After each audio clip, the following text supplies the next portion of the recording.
Every fear begins in Uncanny Valley. How do you feel about Uncanny Valley? I don't know what that is. Okay, well, you're about to learn today.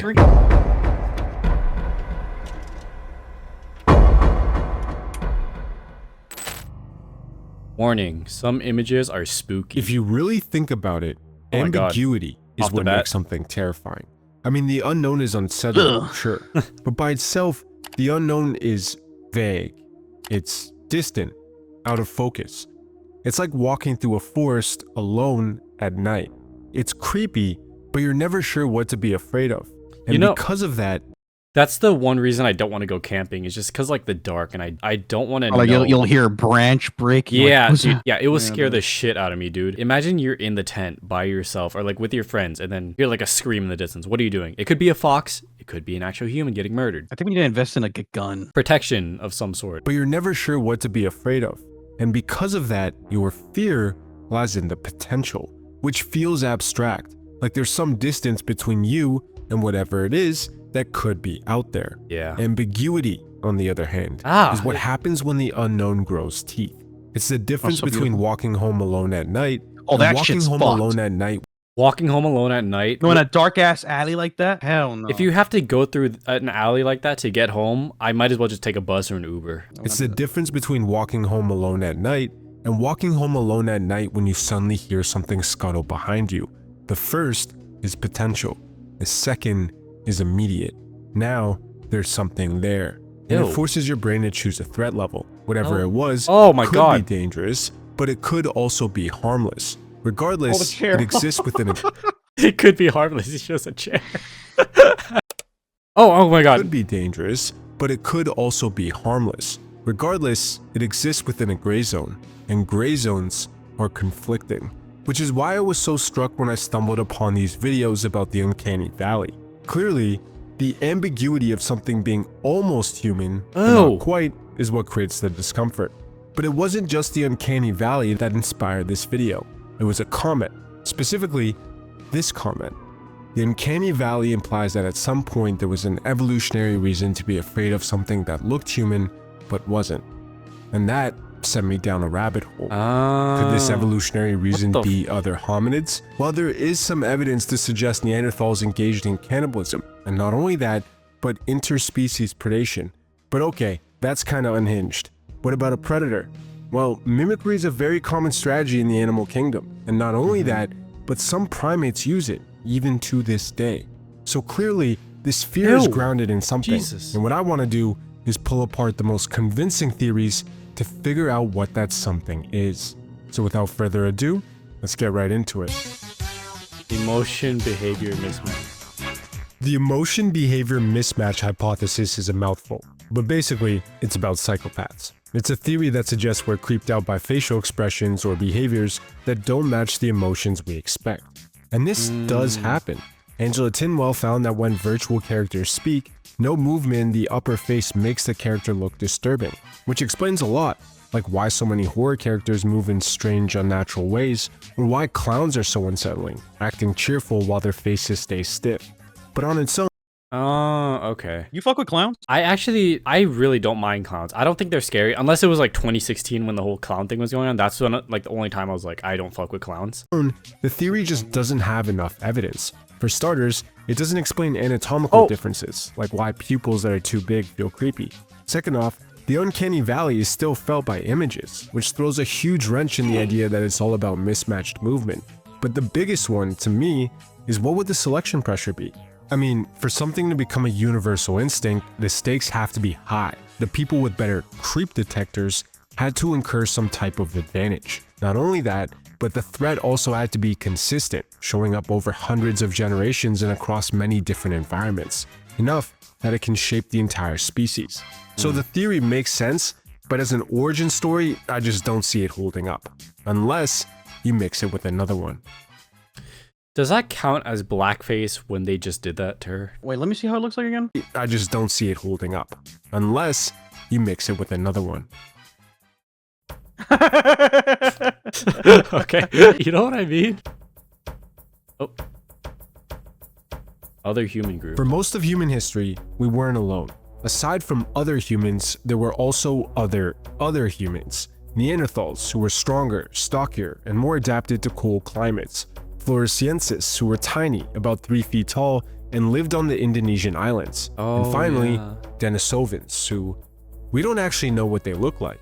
Regardless, all of them walked upright, had overlapping territory, and even similar faces. So aside from other groups of our own species, we also had interactions with other groups of humans, and they weren't always peaceful.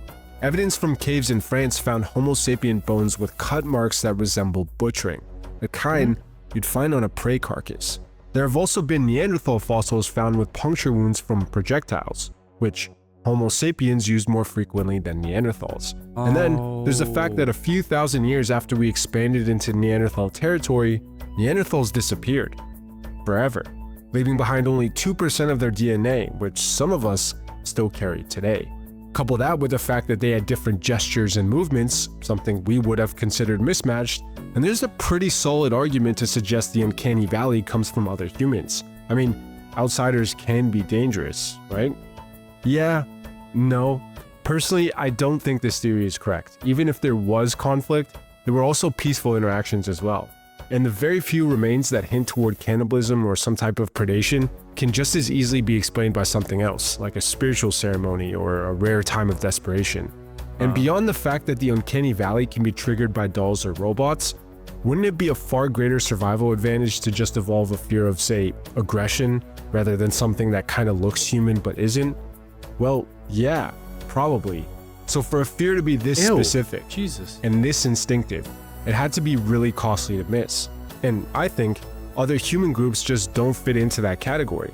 However, there is another theory that does.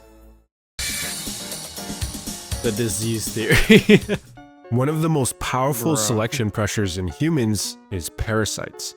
There's even evidence to suggest that everything from morality to certain aspects of personality evolved from pathogen avoidance that became generalized.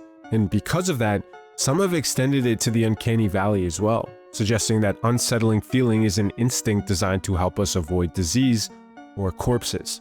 And at first, it checks a lot of the boxes. It's a signal that would be costly to miss. It's a threat that would pop up often enough to shape entire populations, and there's a clear advantage to having this response. Add on to that the fact that we saw her in the last video. So uncanny valley is basically like creepy stuff and So like a human, imagine a human, like imagine if you looked at me, but I didn't, something about me. You know, like you remember, you know, like the Mandela catalog? yeah. Yeah, and the Mandela catalog where there's like doubles of you where either their arms are too long or like, but this time it's like facial features. So if you looked at me and I had no eyebrows, but like really wide eyes. Like a doppelganger syndrome. Yeah, kinda, yeah. A lot of the characteristics that make something unsettling fit into this kind of look of death, and you've got a solid theory.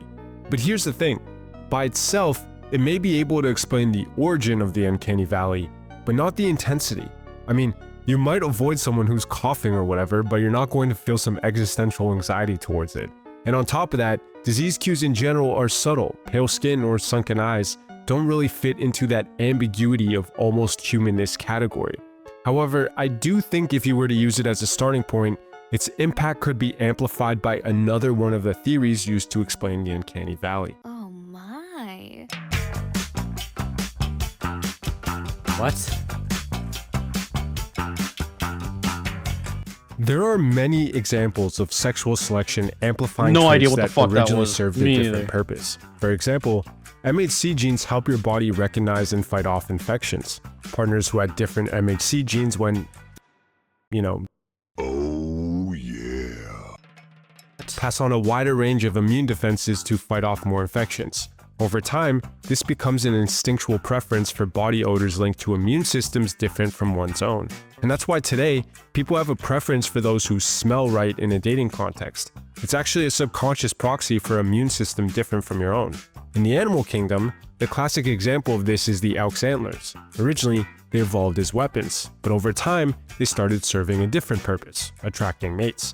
And whether it was because they looked more impressive or those who had bigger antlers won more fights, eventually, they became the norm in the population. It's a bit more complicated than that, but for the uncanny valley, the only thing we really You know have what to I think it was? understand is that What? It was that, like, let's say since that was like the way to protect yourself, like your antlers, Uh-huh. the way it became so attractive was because it was like, oh wow, they're able to protect so much because big antler. That's hot. Yeah. Like muscles and shit. Dude, this guy's really going into his research. No, he's insane. He's going back to like human basics for this. Yeah, he mentioned Neanderthals also.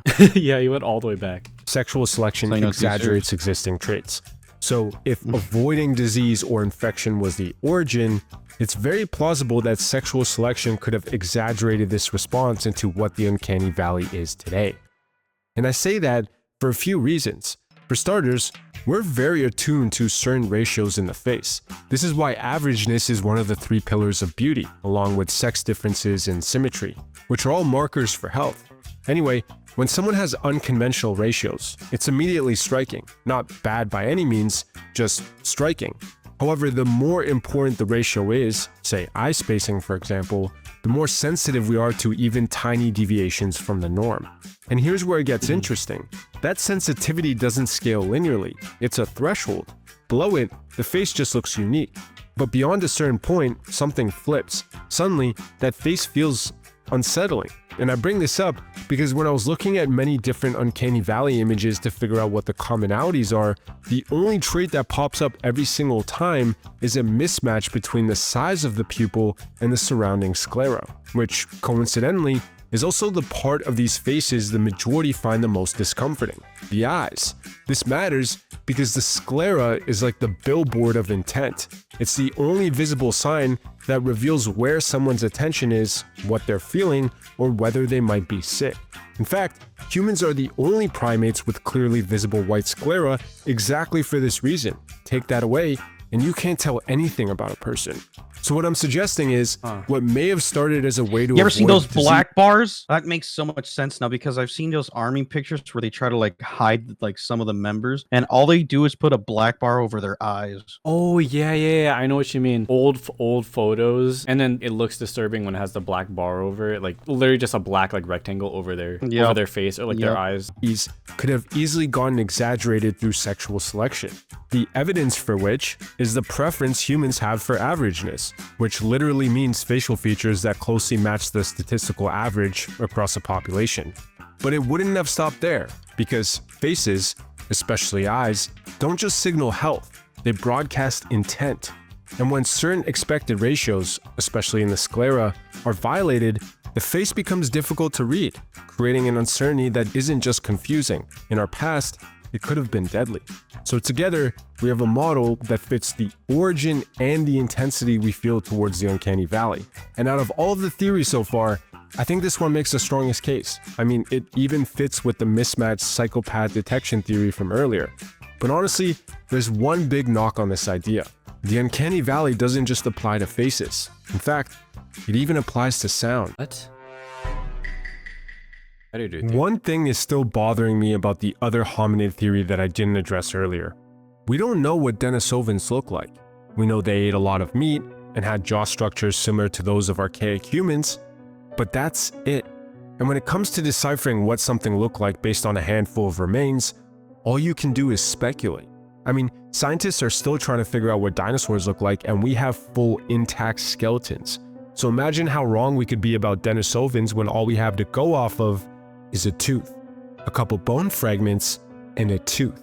That honestly surprises me when they do that, when they're able to imagine like forensics teams for murders and stuff like that. They can grab just a little bit of DNA, a piece of Like bone. off their fingernails. Yeah, they could like fingernails, like they can just find that person, but also they can you remember like the last video where someone is murdered, they try to reconstruct the face based off like the skull and like how it looked before, all that stuff. It's crazy how like we learned to like do that. I know, It's it's insane. I have no idea, bro. Technology has advanced so much. I know, right? Yeah. A couple bone fragments, and a tooth.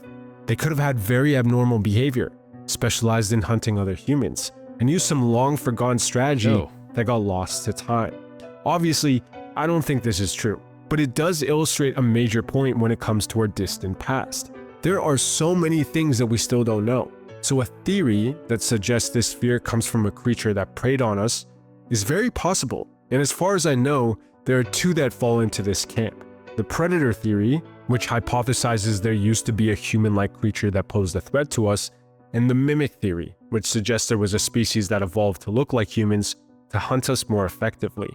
What we do know is that early humans were prey to a lot of different things: big cats, birds of prey, and even some canines. Along with that, there are primates, specifically the slow loris, that evolved to look like spectacled cobras, even going so far as to mimic the hissing and movements. So could there be some combination of these two elements that gave rise to this fear? This is extremely speculative, but I do see one path. Mimicry is predominantly employed by insects, usually parasites. There are some reptiles like the Iranian sand viper and some birds like cowbirds that do it, but it's exceptionally rare in mammals. And this is because the more complex an organism is, the less useful mimicry becomes as a strategy, but only if you're trying to mimic how something looks like. And mimicry doesn't just apply to physical traits, it can apply to behavior, or more importantly, sound, which is one area I haven't seen anybody do research into, mimicking human sound. Margays have been seen Like copying parrots. baby tamarin cries. Yeah, like parrots. Back to Mandela Catalog, do you remember the scene where it's like, where he's like, Mark, you should come out now, and it's like his friend's voice on the other side of the door, but it's not his friend. Yeah, like a skinwalker or something. Yeah, that like mimics something, but it's not that thing. To trick the adults into coming closer. Some birds of prey, like the African crowned eagle, have been observed mimicking the distress calls of monkeys for the same reason. There's even a very iffy historical account from Pliny the Elder that claimed hyenas imitate human voices to lure them in. All of these come from predators that once hunted humans or share the same family line. And if the uncanny valley applies to sound, which I mean, it does, just listen to this. Or this. Could it not be possible that it's a leftover instinct from a time when predators mimicked our cries? Well, maybe. And acceptation, which is when something evolves to do a new job it wasn't originally meant for, could take it a step further, generalizing this fear of mismatches into other sensory channels, like what something looks like, aka the uncanny valley. So that's it, right? Reason cracked? Well, it's an interesting idea and it's plausible, but using mimicry to hunt intelligent beings isn't exactly the best long-term strategy because we don't have to evolve to overcome threats. We can learn. And that's exactly why stealth is so powerful against us, which birds of prey and big cats use. If you're smart, you can learn to avoid a similar sounding cry. But you can't If really aliens learn to ever came to this earth and they're like, what's the best way to just like kill these humans? We'd Oh, be right. so fucking cooked because of this guy. Even though they probably won't understand our language, kidnap a human, I don't know, they somehow access the internet, they find this video and they're like, let's like shapeshift into like a human. Yeah. avoid something if you never see it coming. Which got me thinking, maybe it's not just about what falls into the uncanny valley. Maybe the real question here is, what actually makes something scary? And to me, it's not something that looks like it's dead or expressions that look like they're hiding something. What makes something scary is when it looks familiar, yet somehow looks like it shouldn't be. In other words, it's... Long before the uncanny valley had a name, Freud had his own theory to explain the same unsettling feeling. Unheimlich, he called it, which literally translates to the unhomelike. Something that should feel familiar, but doesn't. What's interesting, however, is that the word Heimlich also has a second older meaning, hidden or concealed. So the word isn't just defined as the unfamiliar. It's the return of something once concealed that we wish hadn't. And when exploring different entities of the horror genre, this seems to be part of what makes them scary. For example, many cultures consider doppelgangers an omen of death, existing in a strange space between what is us and what is not. This blurred line could stir deep repressed feelings about identity.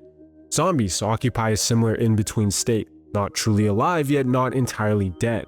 Maybe they're such a common mythological trope because they bring up buried emotions tied to life and death.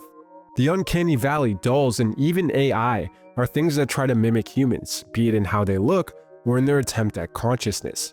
Maybe this brings up repressed feelings about a loss of agency or a fear of being replaced. You think that same like homey feeling is like, you ever know the people that are like scared of liminal spaces or like the backgrounds and stuff that like it looks familiar, but like, Oh yeah. yeah, I think that's why people also feel the same way about like liminal spaces. I've been there to are malls before that are just like that. No, right? Yeah. I don't know, it doesn't feel real. So many other It's examples like weird. werewolves, vampires, liminal spaces, and so on. There, liminal spaces. These are all creatures and places and things about what happens when the boundary between real and fake, primal and socialized, empty and full, gets blurred, and it can trigger deep, uncomfortable feelings, which circles back to how ambiguity gives the unknown teeth. It creates a tension that we're desperate to solve. But while we navigate the world by simplifying it into tidy categories, real experiences tend to be harder to classify. That's why our default response is fear. If you're uncertain, it's better to be safe than sorry, right? But now, as we've become who we are today, living in societies shaped by culture, language, and memory, not everything ambiguous is a predator lurking in the dark. Sometimes it's a feeling, but because we can't categorize them, they get buried, only to resurface when some ambiguous thing in the real world resembles that which we've repressed. And so, if you were to ask me what I think causes the uncanny valley, I don't think it's any one theory. I think it's everything. Everything that once posed a threat that forced us to make a decision quickly. And today, even though ambiguity is no longer the immediate threat it once was, maybe it's more personal, and arguably, that's worse. But anyway, thanks for watching. This guy, Just got that feeling. damn, crazy theory. He might be right though. That's like the most reasonable explanation Honestly, I've man, ever heard. I believe it. Me too.